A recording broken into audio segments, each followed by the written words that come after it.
Dan ini penuh darah, dan parahnya makhluk tersebut yang dia telanjang bulat, alat kelaminnya ini seperti terpotong, berdarah, dan darahnya ini terus menetes.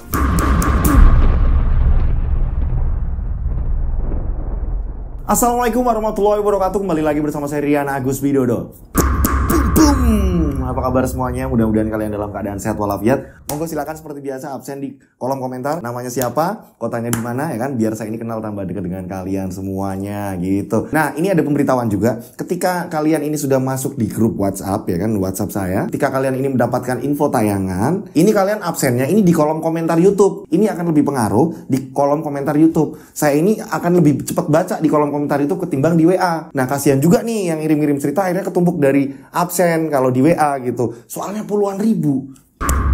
Nah, kalau mau absen di kolom komentar gitu. Saya bakalan langsung balas nih. Ketika saya free ini bakalan saya langsung balas gitu ya. Pastikan semuanya udah absen ya kan di kolom komentar. Di cerita kali ini ada kiriman yang saya ini sempat mikir, masa ada cerita seperti ini? Ceritanya seperti apa sih mas? Nah, jadi ceritanya kayak gini. Ada seorang perempuan, di mana perempuan tadi ini menemukan sebuah dokumen sertifikat tanah, tapi ini sertifikat dalam bentuk sertifikat zaman dulu. Nah, dokumen tersebut ini atas nama seseorang.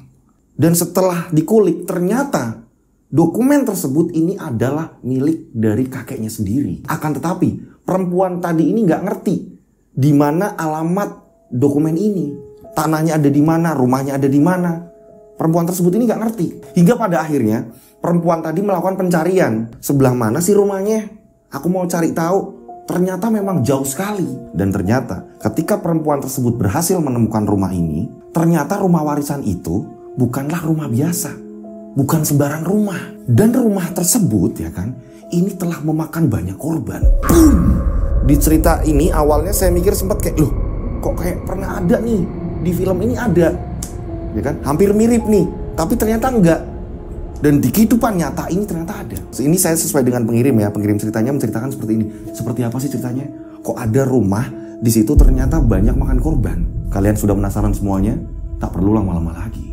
Kita langsung saja menuju ceritanya.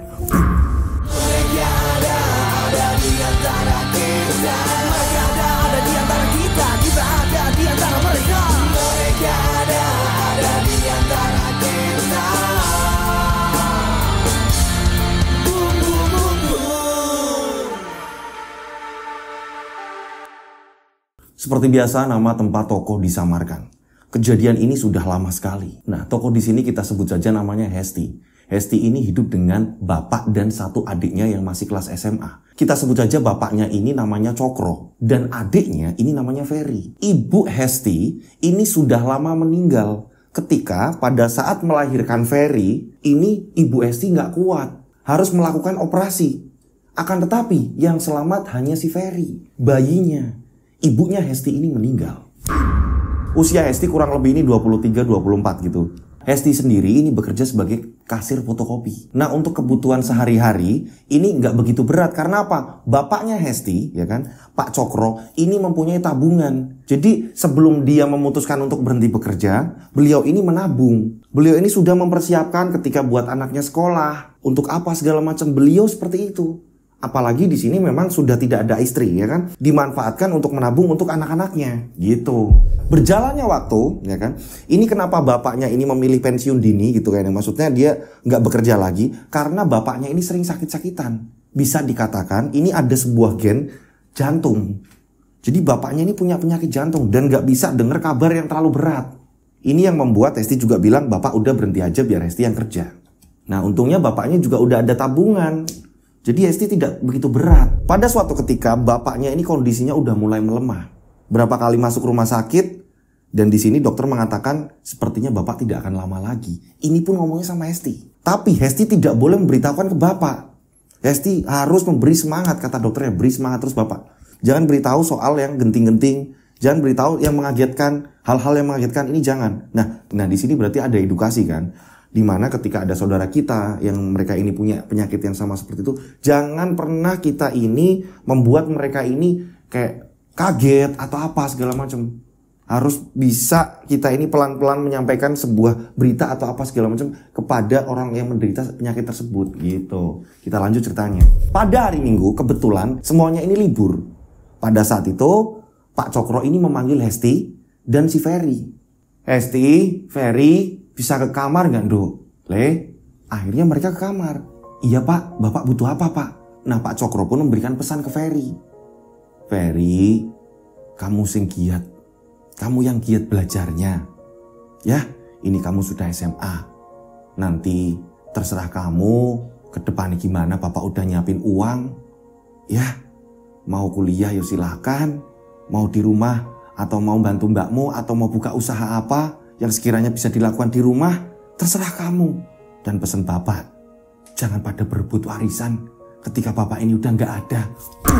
Tiba-tiba Ferry bilang, Bapak ngapain ngomong seperti itu sih Pak? Gak boleh ngomong kayak gitu. Iyo, ini pesan Bapak, diinget-inget yo. Terus kalau cari istri yang bener sayang sama kamu, yang sayang sama mbakmu juga, ya jangan saling berantem nantinya. Ya, itu pesan Bapak. Dan kamu Hesti, kamu kalau cari suami juga yang sayang sama kamu ya Nduk. Iya Pak, Hesti belum kepikiran ke situ kok Pak. Pokoknya saat ini Hesti itu masih mementingin kerjaan Pak. Iya wes kalau gitu. Nduk, Bapak bisa minta tolong gak? Sekali ini. Apa toh Pak? Bapak pengen apa? Tak beliin Hesti Pak? Bukan. Coba kamu buka lemari ibumu. Ada apanya Pak? Buka saja. Bapak arahin dari sini. Dibukalah lemari ibunya. Itu baju yang warna merah. Baju kesukaan ibumu. Baju kesukaan Bapak juga. Ibumu kalau menggunakan itu cantik. Coba kamu kenakan baju itu, Nduk. Hesti disuruh memakai baju almarhumah ibunya. Tapi Pak, ini kan baju ibu. Pakai saja. Ukurannya hampir sama dengan kamu, ibumu itu. Iya Pak. Tak lama kemudian, Hesti ngambil baju merah tadi. Hesti ke kamar Hesti. Setelah Hesti memakai baju dari ibunya, ya kan? Sebuah daster biasa, gitu kan ya. Hesti ini masuk ke kamar. Pak Cokro langsung nangis. Di sini Pak Cokro tidak memanggil Hesti lagi. Pak Cokro tidak memanggil Nak lagi. Pada saat itu justru malah Pak Cokro memanggil Dek. Dengan sebutan Dek. Panggilan sayang kepada almarhumah istrinya. Dek, peluk emas Dek. Hesti bingung. Hesti tahu kalau ayahnya ini merindukan ibu. Akhirnya Hesti dipeluk.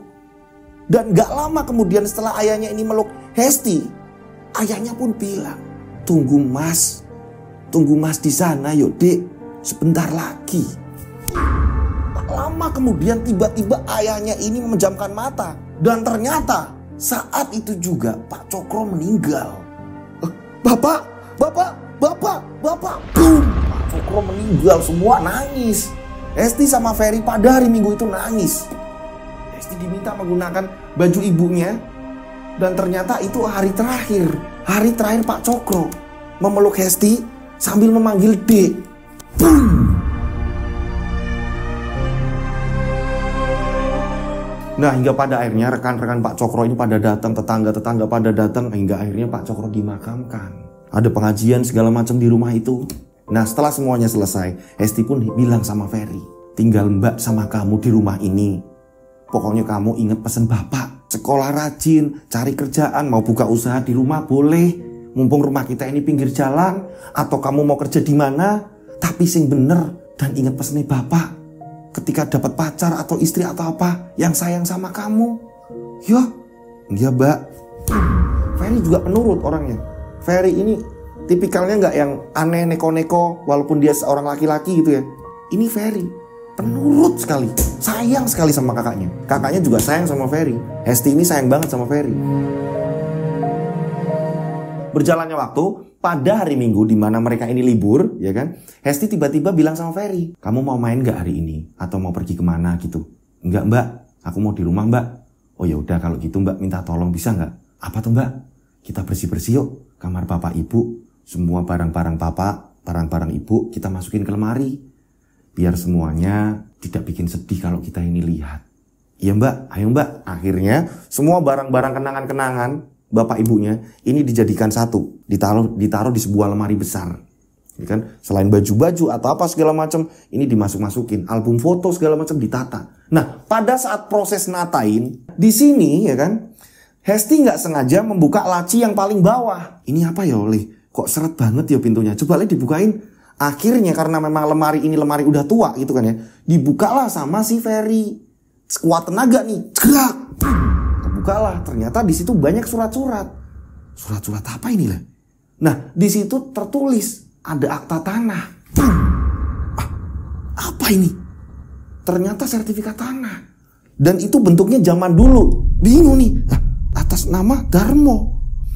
Kita sebut saja di situ tertulis Darmo. Hesti ingat kalau dulu-dulu ini ayahnya pernah cerita. Kamu itu punya mbah.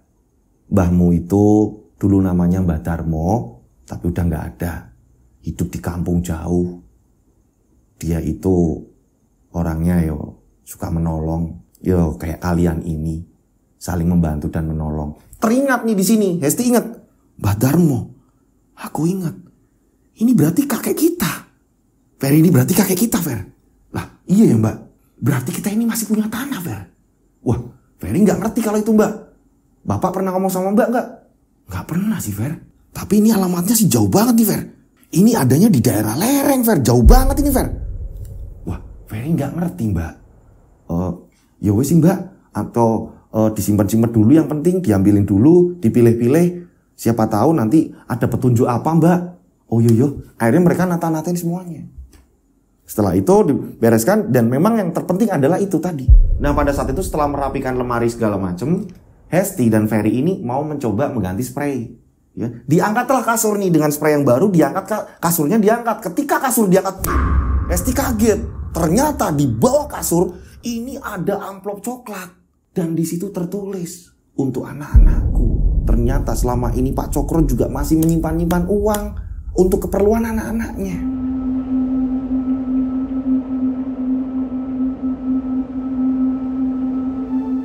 Hingga pada akhirnya di sini Ferry pun melanjutkan kuliah. Mbak Esti bilang pokoknya kamu harus kuliah. Kalau Mbak udah gampang kuliahnya gampang, Mbak ini nggak penting. Kamu pokoknya kuliah. Tapi Mbak nanti biayanya mending buat buka usaha aja sih Mbak. Nggak usah. Kamu kuliah dulu. Setelah kamu mendapatkan ilmu, kamu mendapatkan ijazah, nanti kerjaan akan nyari kamu. Percaya sama Mbak Le. Hingga pada akhirnya Ferry ini menjelang lulus, Ferry ini kenalan dengan seseorang. Kita sebut saja namanya Anis. Gak lama kemudian mereka ini pacaran. Nah, berjalannya waktu mereka pacaran. Mereka ini pacaran juga sehat. Anis juga dari keluarga yang memang berada juga. Setelah mereka lulus, mereka memutuskan untuk bekerja bareng. Menjadi admin sebuah pegadaian. Mbak Esti pun seneng. Mbak seneng melihat kalian ini pada kerja dan satu tempat. Mudah-mudahan kalian cocok nantinya sampai ke nikah. Iya Mbak, amin. Mudah-mudahan kita berdua ini sampai nikah ya Anis. Iya. Nah, awalnya seperti itu.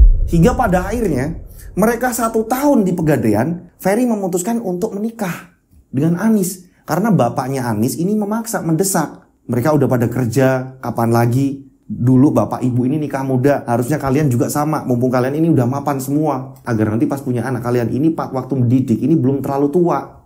Nah, pada akhirnya mereka pun menikah. Pernikahan diadakan di rumahnya Anis. Ya. Nah, singkat cerita, akhirnya Anis pun diboyong. Anis pun diboyong di rumahnya si Ferry. Satu rumah juga dengan Mbak Esti. Gitu. Nah, berjalannya waktu. Yang awalnya biasa saja, boom!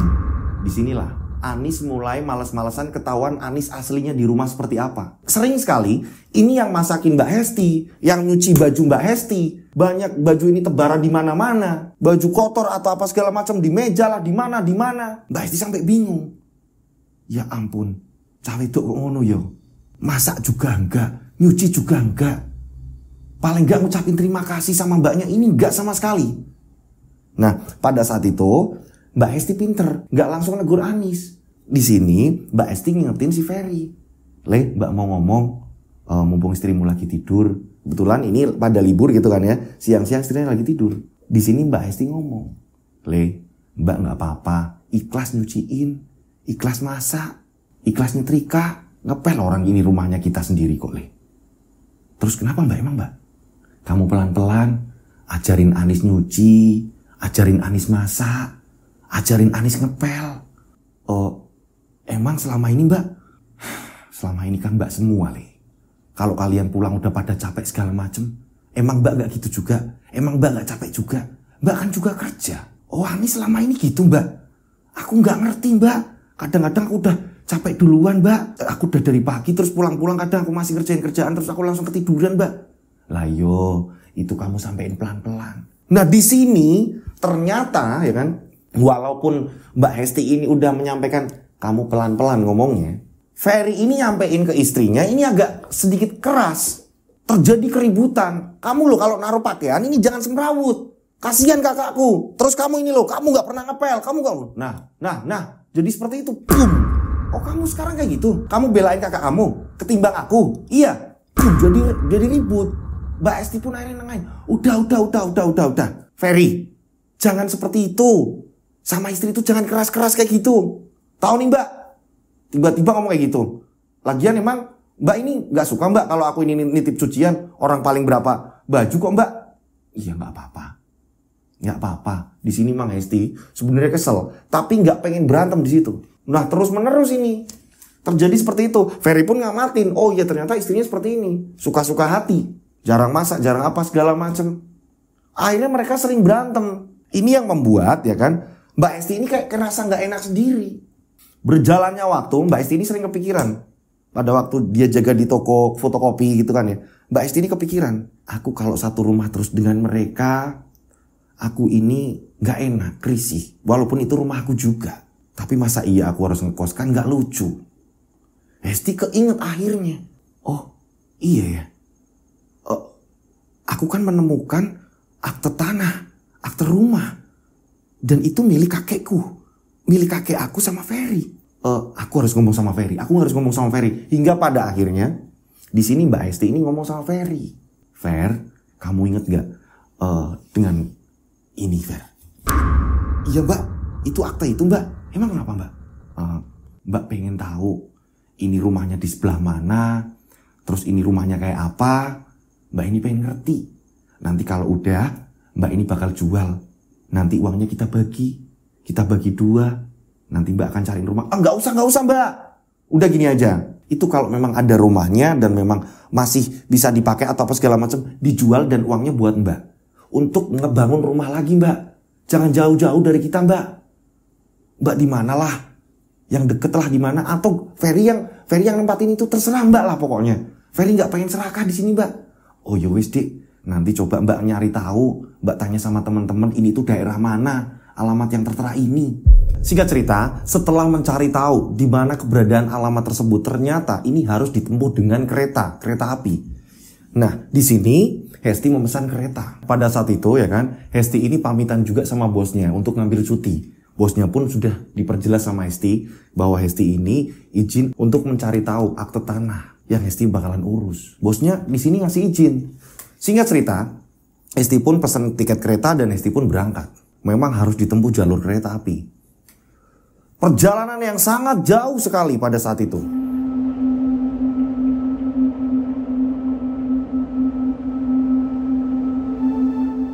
Singkat cerita, hampir 8 jam Hesti ini dalam kereta. Sesampainya di stasiun, Hesti turun. Setelah Hesti turun, ini Hesti tanya sama seseorang. Ada orang-orang di situ, Hesti pun tanya. Pak, numpang nanya, Pak, alamat ini di mana ya, Pak? Oh, alamat itu, Mbak. Masih jauh, Mbak. Itu arah-arah daerah gunung, Mbak. Terus naiknya apa ya, Pak? Ini kalau ke arah sana, ini masih 2 kali naik angkot, Mbak. Udah gitu jauh, Mbak. Mau ke tempat siapa tuh, Mbak? Ada saudara, Mas. Oh ya udah, nanti Mbaknya bisa ikut angkot itu yang pertama, ya. Ini terus nanti di sana ada terminal, nanti Mbak pindah lagi. Oh gitu ya, Pak? Iya, Mbak, seperti itu. Hati-hati, Mbak. Oh iya, Pak, matur nuwun, Pak. Terima kasih. Nah, pada saat itu Hesti pun mengikuti nih arahan dari orang tadi. Naik angkot, dan angkot ini emang agak lamaan, mungkin kurang lebih 1,5 jam. Sampailah di terminal, dan setelah di terminal tersebut, terminalnya ini kecil, ya kan? Pada saat itu Hesti tanya lagi sama seseorang, Pak, ke alamat ini mana ya? Oh, angkot yang itu, Mbak. Pindah lagi, jalan lagi. Nah, singkat cerita memang arahnya ini ke daerah pegunungan. Nah, di situ ada pasar kecil. Pada saat di pasar kecil tadi, Hesti pun tanya, Bu, ini arah kampung ini mana ya? Oh, masih jauh, Mbak. Ini masih nanti masuk lagi. Itu Mbaknya bisa naik ojek aja. Ya udah, Bu, terima kasih, Bu. Emang tanya-tanya terus, emang panjang nih perjalanan. Dan ketika naik ojek, Ojeknya pun tahu, wah ini daerah ini udah penduduknya udah sepi banget mbak di situ mbak. Ini penduduknya tipis banget di situ mbak, nggak banyak mbak. Emang mau ke tempat siapa mbak? Ada pak saudara. Loh, udah tahun segini kok ini ya pak, penduduknya masih sepi. Iya mbak, kalau di daerah itu memang sepi mbak. Nggak kayak di sini nih mbak. Ada perkampungan segala macam itu, ada kampung tapi memang sepi banget. Oh ya udah pak, anterin saya ke sana pak. Dianterin lah sama tukang ojek tadi. Kurang lebih hampir 1 jam.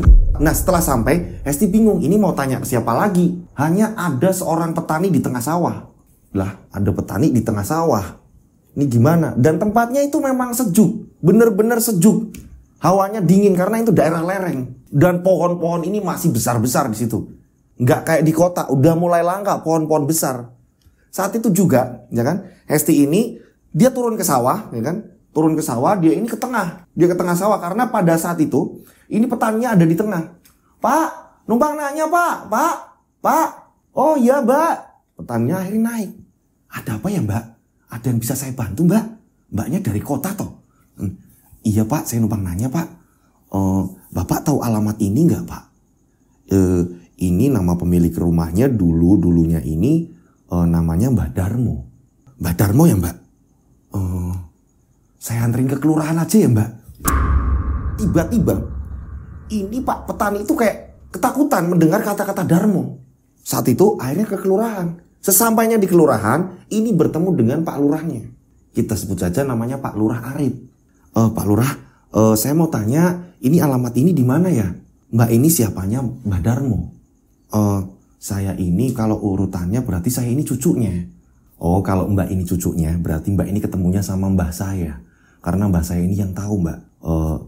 Saya sebenarnya tahu, tapi lebih baik ketemu kakek saya dulu. Oh gitu, kapan ya pak bisa ketemunya? Oh yaudah, sekarang ayo saya anterin. Kebetulan saya tinggal bersama beliau mbak. Nah hingga pada akhirnya Pak Lurah ini mengajak pulang. Pada saat itu, kakek tersebut ini sedang merapikan kayu. Mbah, yo, aku neng buri. Ini mbah, ada yang mau ketemu sama mbah. Sopo toh? Suruh tunggu dulu. Nanti mbah kesana. Iya mbah. Mbak, silakan duduk dulu mbak, tungguin. Kebetulan saya itu memang deket sama mbah saya. Dan ibu bapak saya ini ada di sana mbak, ada di kota mbak, di pasar, deket-deket pasar mbak. Oh iya mas, saya juga tadi dari situ juga mas. Ya udah sebentar ya mbak. Tak lama kemudian ya kan, ini karena udah mau menjelang maghrib ya kan, Mbak Jali ini masuk rumah. Dan saat itu juga Mbak Jali pun tanya sama Hesti, "Luru apa nduk? Nyari apa?" "Ini mbah, kedatangan saya ini dari kota mbah. Saya mau tanya mbah, ini saya kan ada alamat dan di sini ada akte. Di situ tertera namanya Darmo mbah." "Kowe sopone Darmo? Kamu siapanya Darmo? Kamu itu siapanya Darmo?" "Saya ini berarti hitungannya ini cucunya mbah. Dan saya ini gak pernah lihat Mbah Darmo. Saya belum tahu." "Berarti kowe kuwi anaknya Cokro?" "Iya." "Iya mbah, bapak saya namanya Cokro mbah. Dan kebetulan baru kemarin-kemarin bapak saya meninggal mbah." "Bapakmu mati? Wis ora ono?" "Iya mbah." "Terus kowe arep apa? Mau apa kamu?" "Ini kan gak sengaja mbah. Saya ini nemuin surat ini mbah, surat tanah ini. Dan saya ingat Mbah Darmo ini kakek saya," kata bapak saya. "Kowe pingin roh omai? Kamu mau lihat rumahnya?" "Iya mbah, kalau memang masih ada saya mau jual mbah rumahnya." "Ojo, kamu jangan ke sana. Mending kamu pulang saja." Aneh. Tiba-tiba, yang kita sebut saja tadi Mbah Jali, tiba-tiba mengatakan seperti itu. "Jangan, mending kamu pulang saja." Lah, udah jauh-jauh dari kota. Giliran udah sampai di kampung itu, malah disuruh pulang. Dan pada saat itu Hesti memaksa. "Mbah, mumpung saya sudah sampai sini mbah. Puluhan jam saya ini bisa sampai di daerah sini mbah. Tolong mbah, saya juga pengen tahu sejarah keluarga saya ini gimana. Saya nggak ngerti mbah, saya ini pengen ngerti. Tolong mbah, anterin saya. Dan ketika memang bisa dijual, akan saya manfaatkan dengan adik saya mbah. Karena kami berdua ini sudah yatim piatu mbah. Tolong mbah, tolong mbah." "Kowe koyo ngusik cerita sing wis suwe. Kamu kayak menggali-gali lagi cerita yang sudah lama dipendam." Bingung lah Hesti di sini. Nah, tak lama Pak Lurah ini denger, Pak Arif ini denger. Piye Mbah, diteru wae ora apa-apa. Sing penting iki yo Hesti iki ngerti, biar Hesti ini bombong, lega, udah lihat rumah. Tapi rumahnya agak naikkan ke atas. Apa besok pagi aja, ya? Kamu istirahat aja di sini. Rip, kamar ngarep dirisi ono. Biar buat istirahat Mbak ini. Iya Mbah. Pada akhirnya Hesti nginep di situ. Di situ memang keadaannya dingin sekali, nggak kayak di kota. Hesti ngerasain walaupun nggak usah pakai AC. Ini Hesti ngerasain, wah ini dingin banget di sini, daerah sini. Tak lama kemudian Mbak Jali ketok pintu. Dok, mangan sih, makan dulu. Iya Mbah, ternyata udah disiapin makanan khas kampung di situ. Doyan ora? Doyan kok Mbah. Saya makan apa aja, saya masuk Mbah. Iya, ya jenenge wong kota. Siapa tahu nggak doyan makanan seperti ini. Adanya cuma ubi-ubian kayak gini. Oh saya suka Mbah, malah Mbah ubi-ubian kayak gini Mbah, malah sehat. Nah di situ makan bersama.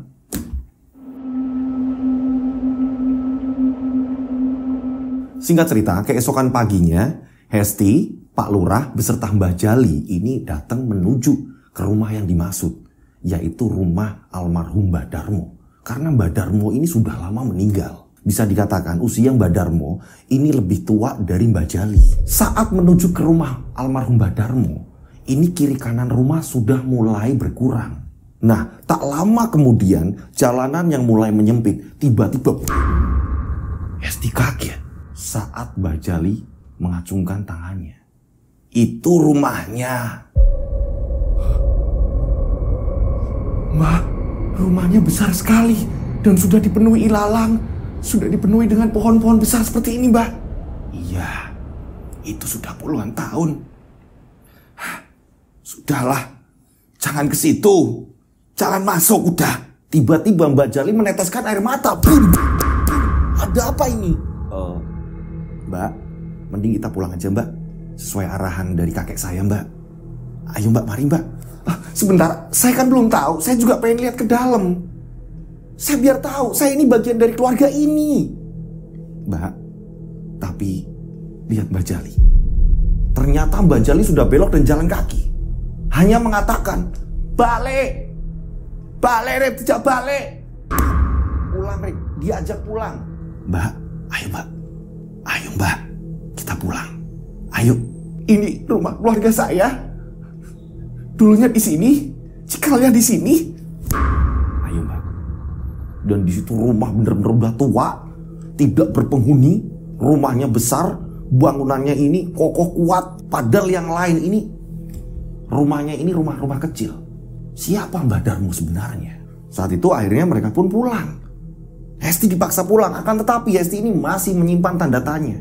Ada apa dengan rumah itu? Kenapa aku nggak boleh masuk? Ada cerita apa? Aku kesini jauh-jauh, aku pengen ngerti. Dan aku mau menjual rumah ini untuk bekal aku di kota. Ini dalam otak Hesti. Memikirkan adiknya juga. Begitu juga memikirkan Hesti. Ini gimana caranya biar saling punya rumah masing-masing di kota.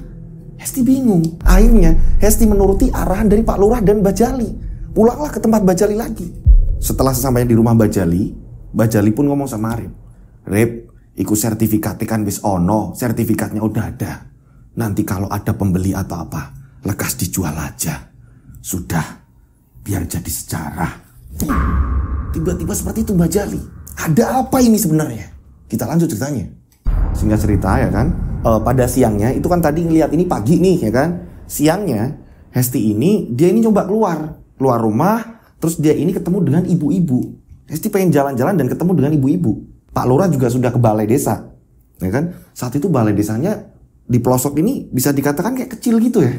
Nah, di sini Hesti ini tanya sama seorang ibu. Saat itu beliau ini sedang menjemur gabah.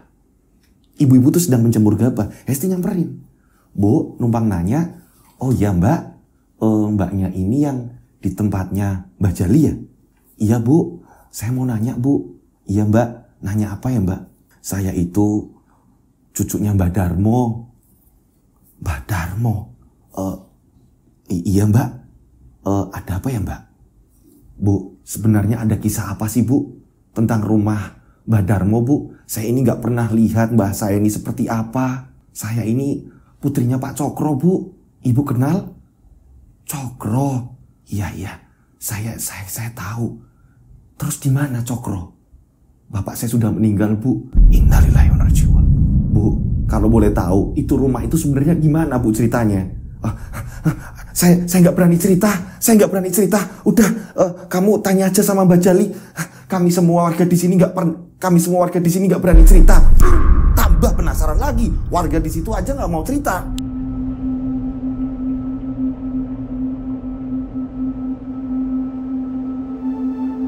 Singkat cerita, pada malam hari kurang lebih jam 12 malam, Hesti ini mau tidur, ya kan? Dia ini masih gelisah.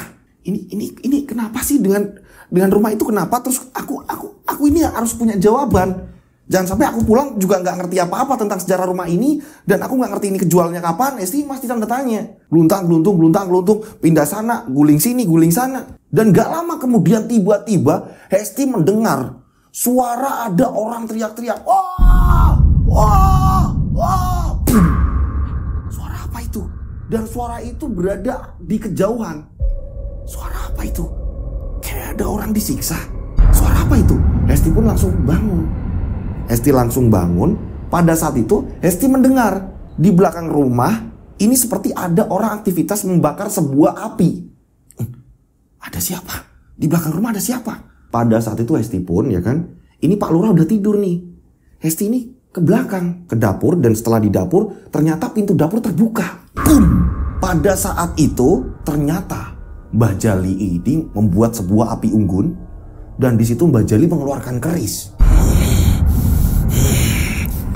Setelah kerisnya sudah diturunkan, di belakangnya Mbah Jali ini tepat Hesti. Mbah Jali ini tahu, tidur udah jam segini. Tidur, besok pagi tunggu kabar. Soal tanah itu, rumah itu dijual. Semoga cepat laku. Mbah Jali tiba-tiba ngomong seperti itu. Nah, di sini Hesti tanya, Mbah, saya tadi mau tidur, terus saya mendengar ada suara orang teriak-teriak minta tolong. Itu siapa ya, Mbah? Itu suara orang yang berani melawan rumah itu, dan itu satu-satunya orang yang selamat. Boom! Hah? Orang yang selamat, Mbah? Maksudnya gimana, Mbah? Dia ada di tengah hutan, tak jauh dari sini. Kami semua menaruh dia di sana, dan dia masih hidup. Warga semua yang memberi makan sampai sekarang. Tak lama kemudian Mbah Jali ngeluarin keris lagi. Serak! Kembali Mbah Jali ini kayak membaca mantra lagi nih. Tang. Boom! Saat itu Hesti tanya, Mbah, kenapa Mbah, ada apa lagi? Suryo datang. Mbah, Suryo itu siapa? Dia adikku. Boom! Tak lama kemudian keris dimasukkan lagi ke dalam wadahnya. Sudah, kamu masuk. Akhirnya Hesti pun masuk, ketakutan. Mbah Jali menyebut nama Suryo. Suryo adalah adik dari Mbah Jali, adik kandungnya Mbah Jali. Di sini Hesti pengen mecahin sesuatu nih, teka-teki apa ini sebenarnya semua ini.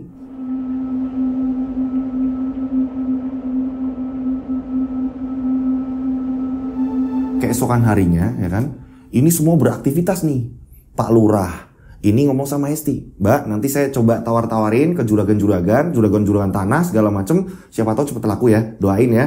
Iya Pak Lurah, terima kasih. Pak Lurah ngebantu nih, dibantu warga yang lain juga untuk menawarkan tanah rumah itu. Nah, sedangkan orang-orang kampung di situ nggak berani membeli tanah itu, nggak berani. Mau nggak mau orang yang nggak ngerti daerah itu, juragan yang memang dia punya duit atau apa, dan memang itu mau ditanamin apa segala macam. Hanya seperti itu paling Pak Lurah berpikirnya. Membantunya hanya bisanya seperti itu. Nah, di rumah Hesti ini sendirian. Hesti sendirian karena apa? Mbah Jali udah pergi ke sawah, udah pergi ke ladang.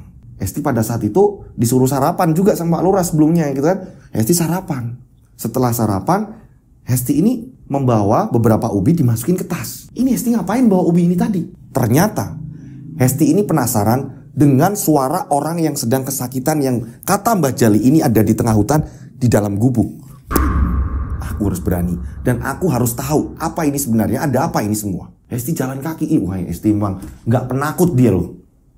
Dia bener-bener tertantang, pengen tahu. Udah terlanjur kok Mungkin kalau kayak kita sekarang nih, kita punya tanah, terus banyak yang ngalangin, kita nggak ngerti. Otomatis kita pengen perjuangin dong. Kita pengen, loh ini tanah kita kok, ini suratnya jelas kok. Ya kan, ini gimana sih ceritanya? Kan pengen tahu seperti itu. Nah ini mungkin Hesti seperti itu, penasarannya besar. Akhirnya Hesti menuju ke hutan. Dan ternyata bener, gak lama setelah itu Hesti melihat sebuah gubuk kecil. Lah, ada gubuk, ternyata benar.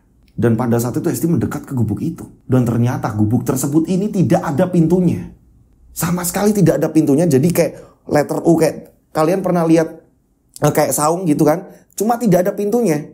Di situ Hesti akhirnya mencoba untuk mengecek ke dalam. Hesti kaget. Ada makhluk ya kan. Ini bentukannya kayak orang, hampir kayak mirip orang hutan. Bedanya di sini tangan kiri kanannya ini dipasung, diikat. Nah saat orang itu menampakkan muka ke Hesti, Hesti kaget. Seluruh badan mukanya ini penuh dengan bulu. Nah orang itu juga ketakutan. Kamu mau makan? Diambilinlah ubi. Setelah diambil ubi, dia langsung ngambilnya ini secara buru-buru, cepat.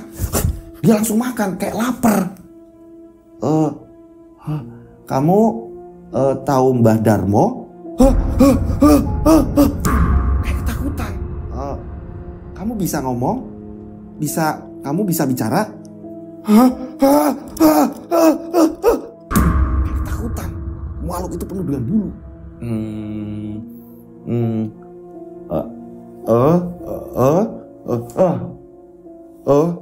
Besar. Hesti ini kayak ngasih tahu ada rumah besar di sana. Apa kamu tahu? Ini tetap nggak mau. Hesti bingung kan akhirnya. Gimana caranya nih?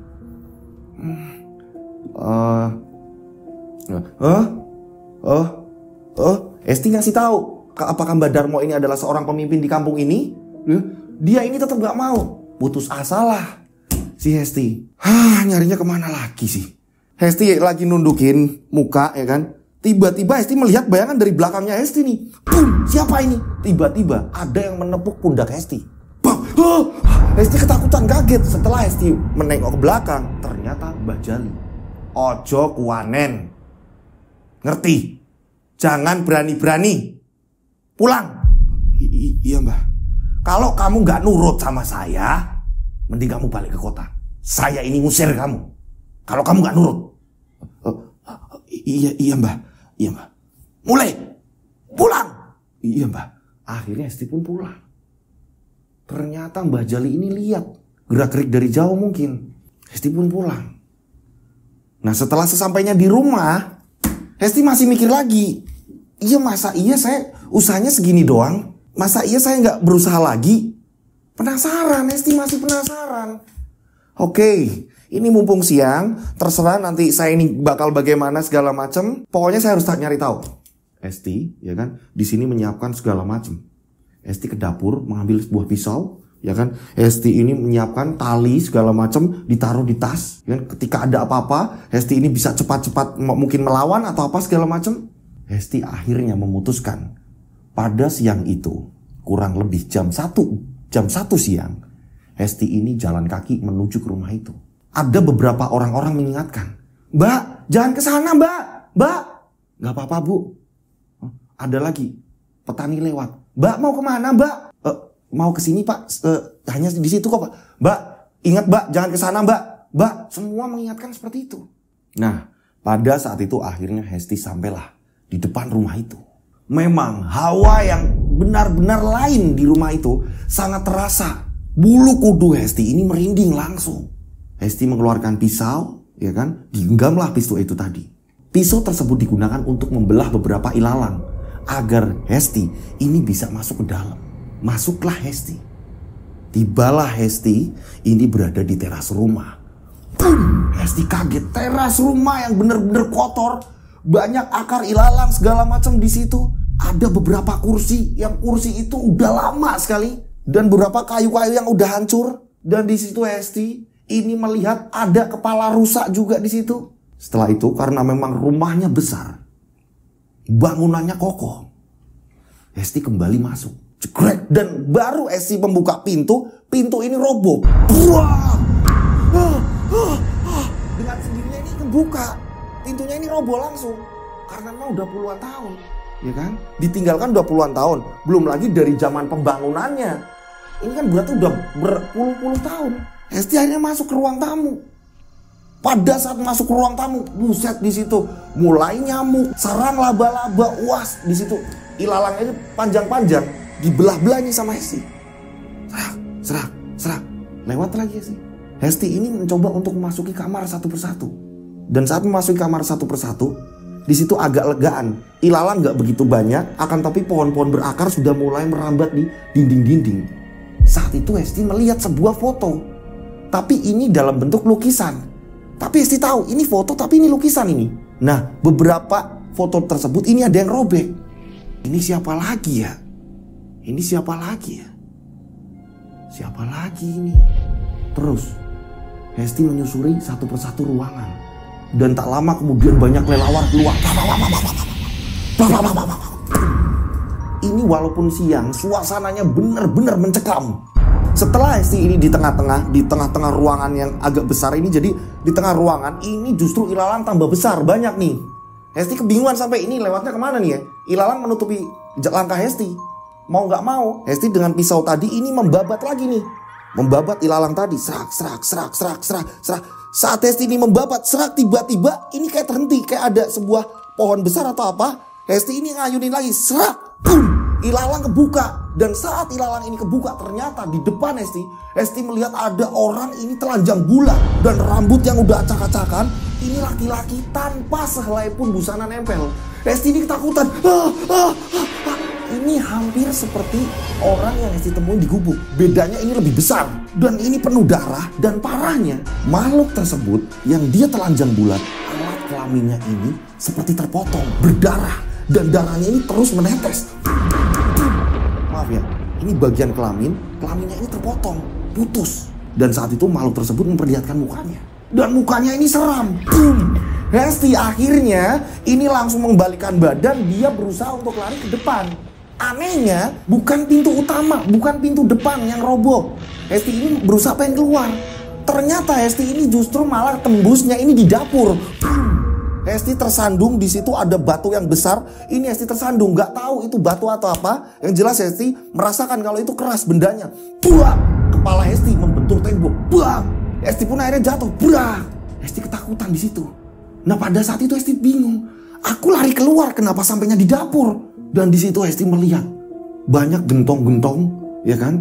Di situ banyak sekali di situ peralatan dapur zaman dulu. Nah pada saat itu tiba-tiba kepala Hesti itu pusing, berputar.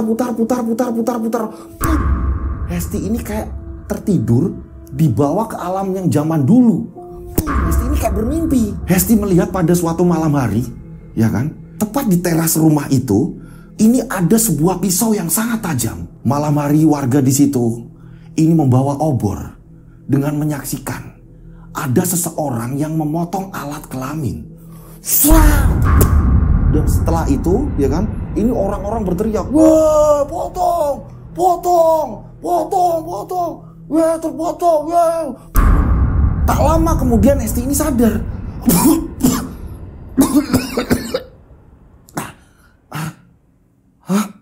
Kenapa udah gelap? Pada saat itu Hesti menyalakan jam tangannya. Tit, boom, Hesti kaget. Ternyata sudah jam 1 dini hari. Perasaan Hesti ini kayak sebentar. Ini udah jam 1 dini hari. Kok jam 1 dini hari? Aku tertidur lama berarti. Aku tertidur lama. Pada saat itu Hesti ini nyari ini, apalagi yang ada di dalam tas Hesti yang bisa Hesti lakukan. Dan ternyata kaki Hesti ini udah berdarah. Mungkin akibat jatuh tadi juga, kesandung gitu kan ya. Nah, Hesti menemukan korek api. Pada saat Hesti ini nyalain korek api, karena Hesti ini pengen nyari jalan keluar gitu kan. Saat Hesti ini nyalain korek api, tiba-tiba Hesti melihat ini makhluk tadi berada di depan Hesti dengan bersilah, duduk bersilah, akan tetapi tangannya ini seolah-olah mau mencengkram Hesti. Dan di situ Hesti melihat, maaf ya, ini kelaminnya ini nggak ada dan penuh darah berceceran. Bahkan di daunan-daunan di situ, dedaunan-dedaunan, ilalang yang ia injak segala macam penuh berceceran darah. Dan makhluk itu rakus seolah-olah mau makan Hesti. Kamu siapa?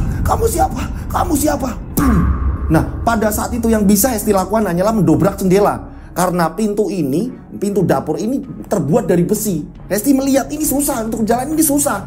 Saat itu juga api mati, ya kan, korek api mati. Dan makhluk tersebut ini kayak mau mencengkeram Hesti, tapi sulit. Banyak tinggal berapa senti mungkin. Ini mengenai Hesti, tapi sulit dia. Hesti ini sampai kebingungan. Yang ada di situ Hesti langsung memecahkan jendela.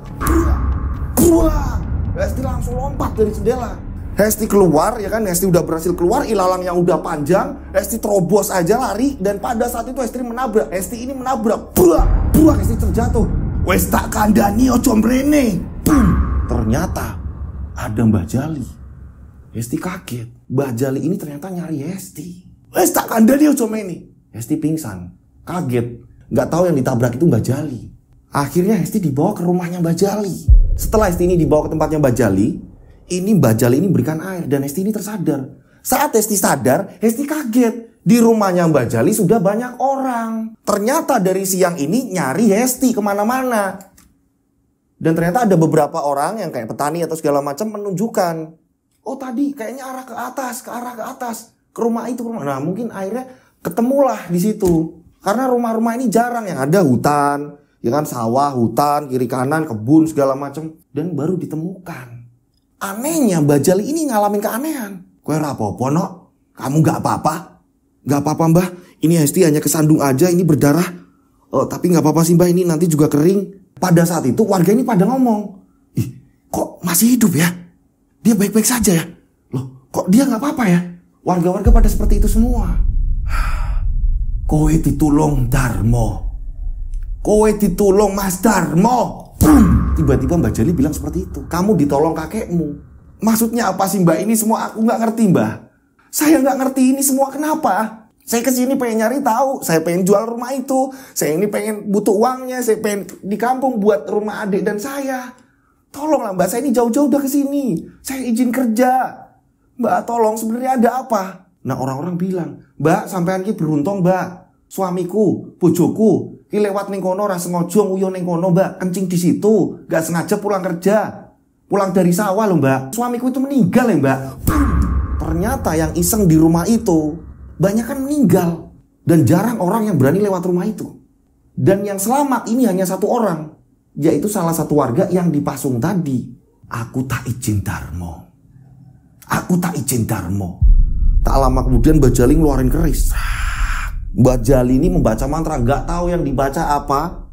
Di situ kayak Mbah Jali ini kayak melakukan sebuah percakapan. Setelah itu kembali lagi menutup kerisnya. Mbah Jali pun di sini baru bercerita. Nek kowe mau ki kenopo-nopo sampai kamu itu mati tadi. Sampai kamu itu meninggal. Atau paling tidak kamu gila. Cerita ini gak akan terbongkar. Dan kamu ini dilindungi kakek kamu, Mas Darmo. Mbak, sebenarnya seperti apa? Nah disinilah baru Mbah Jali cerita.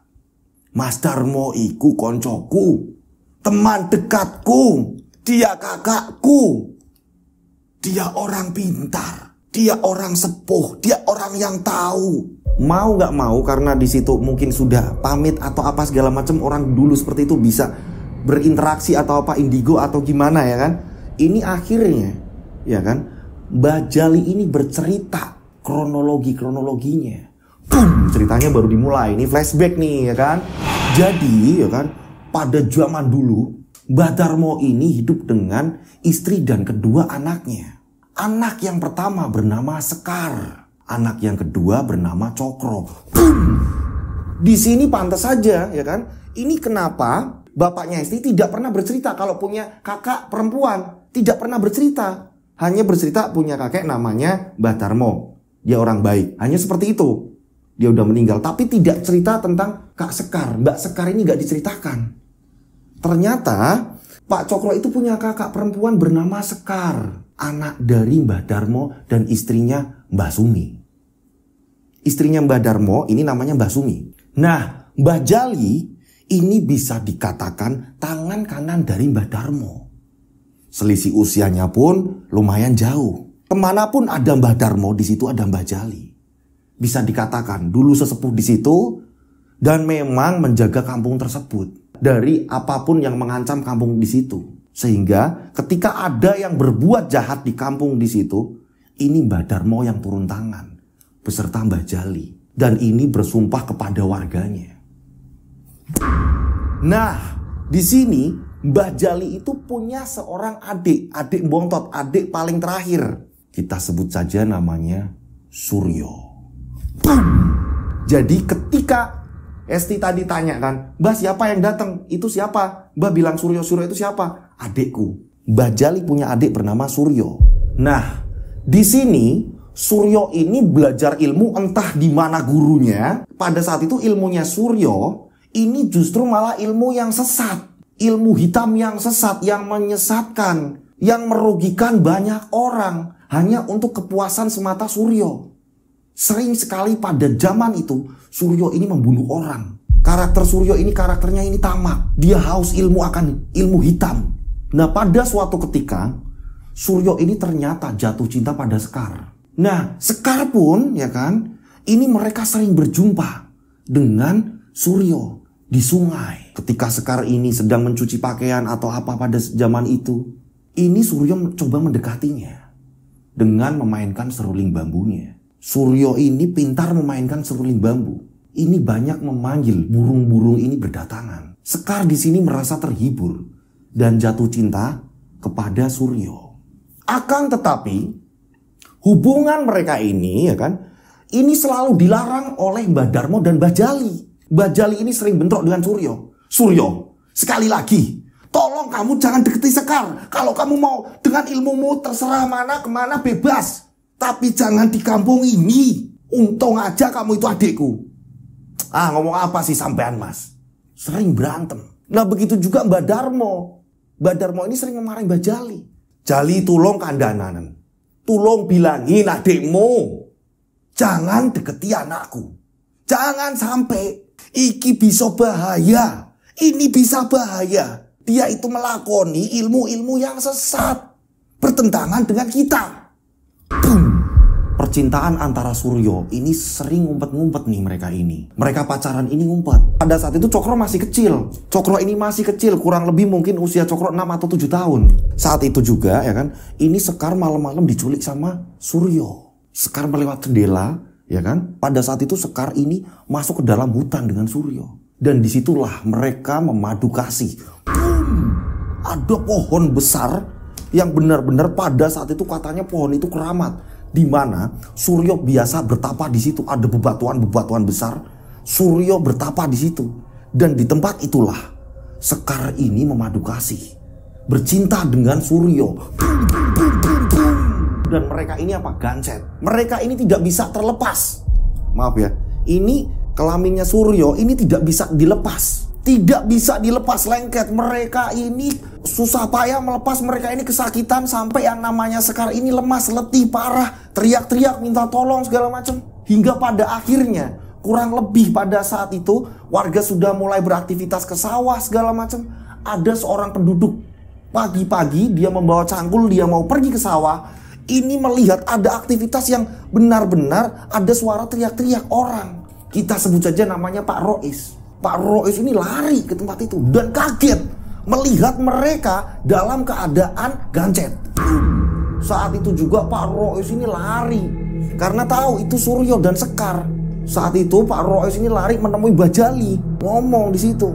Mas, adikmu adikku ning opo? Lakoke apa maneh?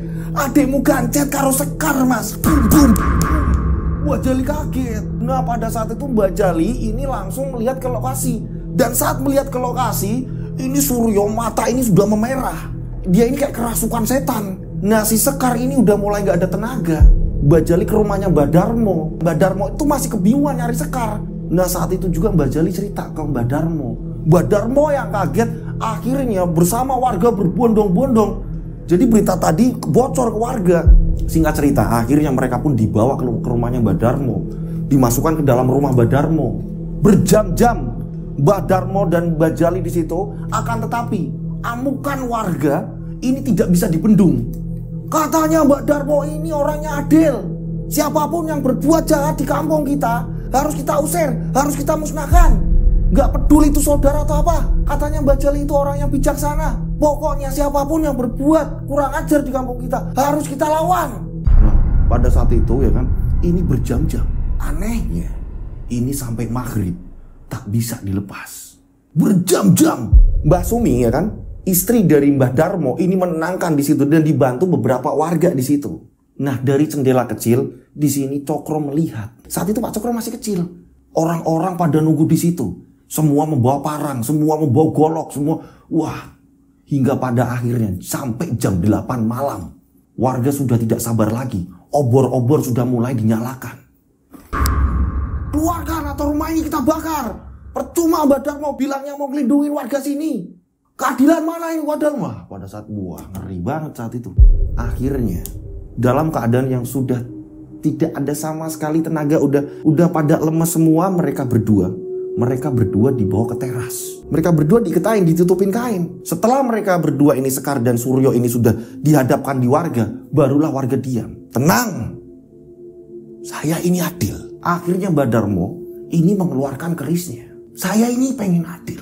Walaupun Sekar ini putri saya, Suryo ini adiknya, Jali. Saya akan menunjukkan ke kalian.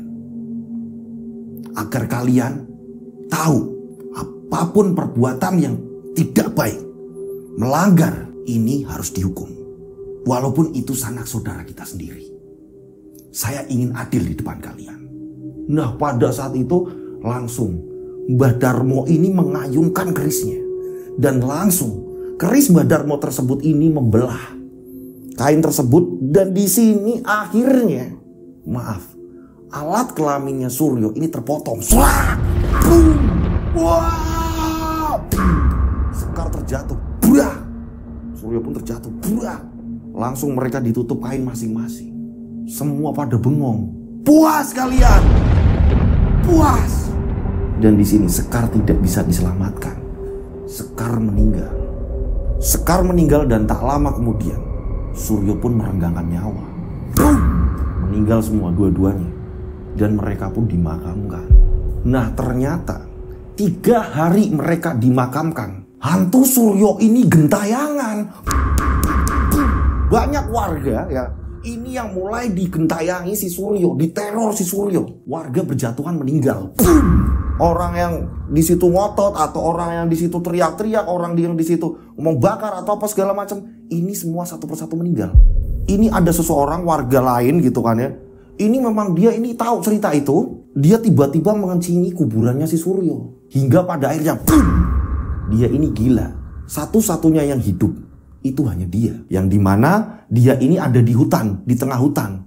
Yang ada di gubuk kecil, hanya satu dia yang hidup. Akan tetapi gila. Dalam kondisi yang stres, sampai bulunya udah pada keluar kayak kena kutukan. Ada edukasi di sini nih. Jadi jangan sembarangan kita kencing, ya kan? Jangan sembarangan kita ini buang apa segala macam, karena mereka ada di antara kita. Nah, berjalannya waktu, ya kan? Berjalannya waktu ini berapa tahun kemudian, ternyata Mbah Darmo ini diserang terus. Apalagi kondisi Mbah Darmo ini semakin menua. Dan warga ini kayak semakin kayak mengucilkan Mbah Darmo. Walaupun Mbah Darmo ini sudah berbuat adil, jadi Mbah Darmo ini kayak kurang percaya diri kepada warga. Nah, pada saat itu Mbah Darmo ini ngajak ngomong Mbah Jali, adikmu gentayangan dan tak terima dengan caraku. Aku juga nggak ngerti, Mas. Adikku kok koyo ngono. Ngapurone aku, Mas. Aku iki izin mbek kowe.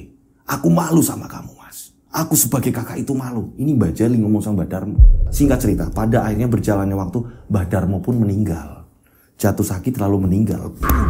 Nah, setelah meninggalnya Mbah Darmo, kini hanya ada Bu Sumi, istrinya Mbah Darmo, ya kan?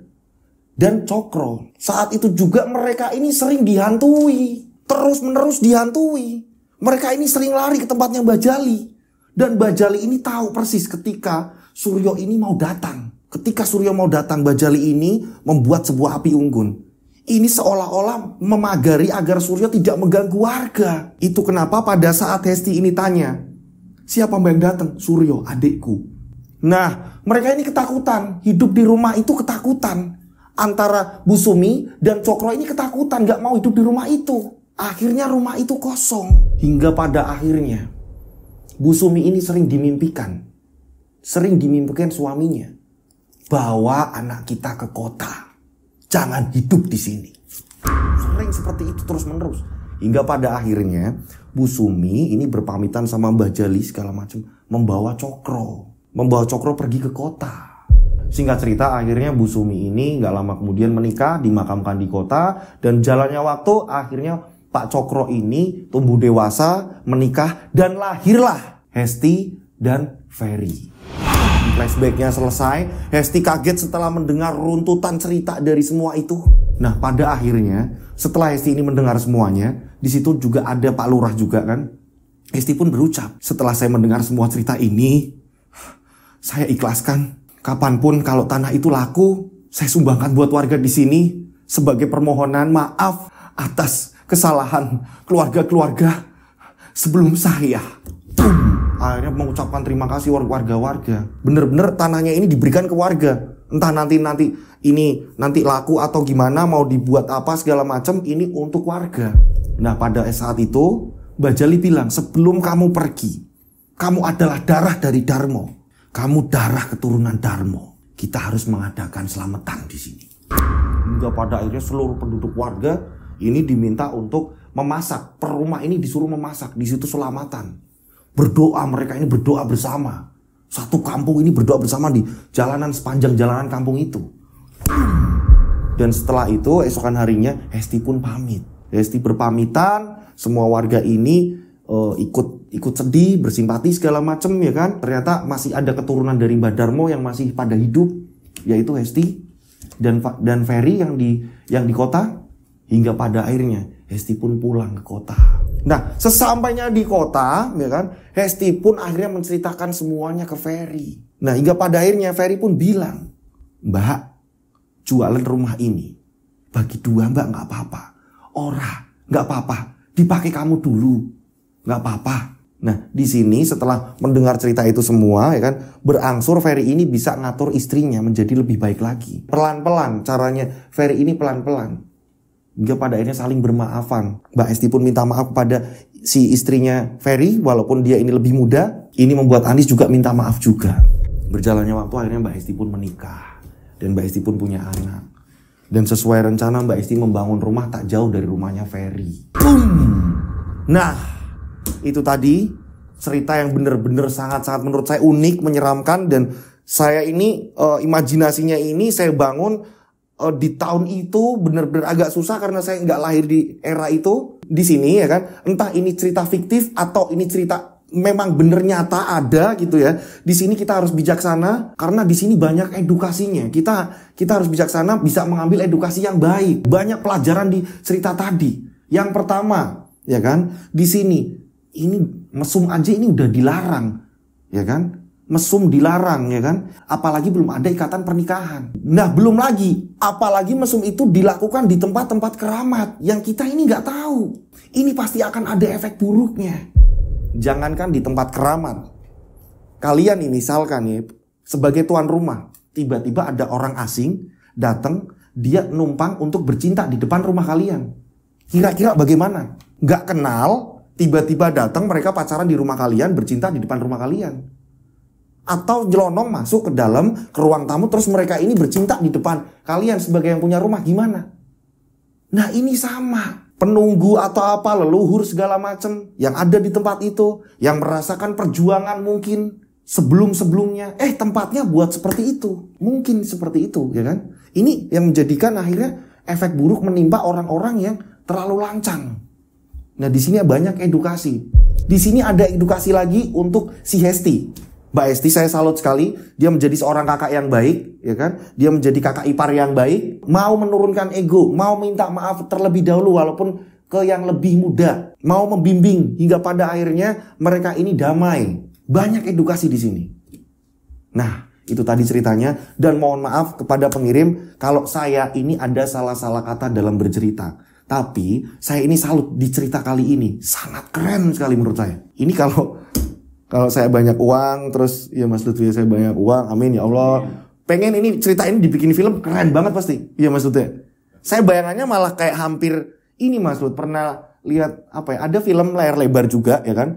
Tapi ini beda sih, ada beberapa yang beda memang. Tapi ini kalau dibikin layar lebar cerita yang ini, wah keren banget. Pengen punya rezeki banyak gitu kan ya, terus bikin film gitu kan ya. Setuju gak sih kalian gitu ya? Mudah-mudahan nanti kalau udah 1 juta subscriber gitu kan ya. Mudah-mudahan amin ya, amin ya Allah. Ya makanya yang belum subscribe lekas subscribe juga ya.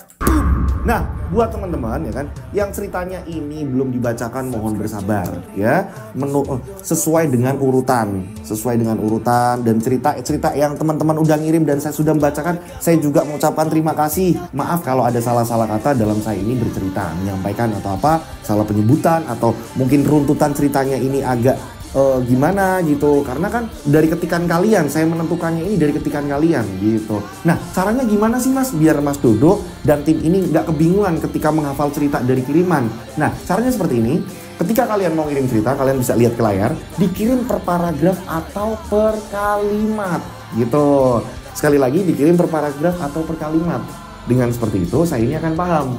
Misalkan nih, nama yang mau disamarin mana, tokoh-tokohnya mana, terus konfliknya apa, horornya di mana, ini kasusnya apa nih, misalkan kayak santet, pesugihan, susuk atau apa, kesurupan atau apa, ini jelas. Oh ini pelakunya yang kena yang ini Mas, dia seperti ini, urutannya seperti ini, jelas. Nah, dikirimnya per paragraf atau per kalimat. Kirimnya kemana? Kalian bisa kirim ke DM Instagram saya @dodosinjo atau kalian bisa kirim ke nomor WhatsApp saya. Nih, ditulis ya, sekali lagi ditulis. Ini juga untuk pengumuman ketika ada tayangan terbaru. Nah, ini 0858 704 33336, 3-nya 4 kali. Saya ulang, 0858 704 33336, 3-nya 4 kali. Seperti biasa dikasih nama dan nama kota kalian. Dengan seperti itu tidak tertumpuk dengan WA lain gitu. Langsung dikasih nama kota kalian gitu kan. Ini kita tujuannya biar kenal tambah deket gitu. Nanti ketika ada tayangan terbaru, kalian ini bisa saya masukkan ke grup. Ketika dari YouTube kadang-kadang notifikasi telat atau apa, nanti saya akan membagikan di setiap tayangan saya ke WA gitu. Dan dengan begitu kalian ini mendapatkan tayangan yang tercepat gitu. Saya ini salut dengan ternyata banyak sekali ya pengalaman-pengalaman yang dialami saudara-saudara kita yang di luar sana gitu kan, sebelum kita, atau mungkin dia pengalaman di luar negeri atau apa, banyak sekali gitu kan ya. Bener-bener unik sekali ya. Nah, itulah. Semoga bisa menjadi pelajaran kita semuanya. Amin ya. Nah, saya ini selalu berdoa di setiap akhir tayangan saya mendoakan mudah-mudahan seluruh subscriber saya, penikmat channel Rian Agus Widodo, Yoska Official itu selalu dilindungi Allah Subhanahu wa taala. Amin. Selalu dijauhkan dari mara bahaya. Amin. Yang belum dapat jodoh segera didekatkan jodohnya. Amin. Yang lagi banyak hutang segera dilunasi hutangnya. Amin. Ya kan? Yang lagi sakit segera disembuhkan sakitnya. Amin. Yang lagi meniti karir, yang lagi kuliah, yang lagi kerja segera disukseskan. Amin. Didekatkan pintu rezekinya mengalir deras. Amin ya. Dan mudah-mudahan kalian panjang umur, sehat selalu semuanya. Amin. Akhir kata, saya Rian Agus Widodo mengucapkan wassalamualaikum warahmatullahi wabarakatuh. Mereka ada di antara kita. Mereka ada di antara kita. Subscribe channel Rian Agus Widodo, kisah misteri. Mereka ada di antara kita.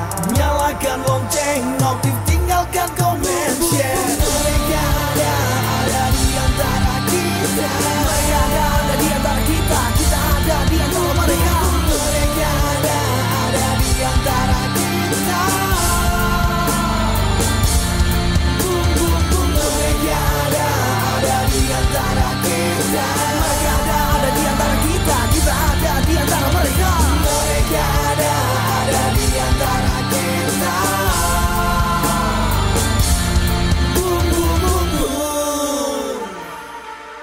Mereka ada di antara kita. Subscribe channel Rian Agus Widodo, kisah misteri. Mereka ada di antara kita. Nyalakan lonceng, notif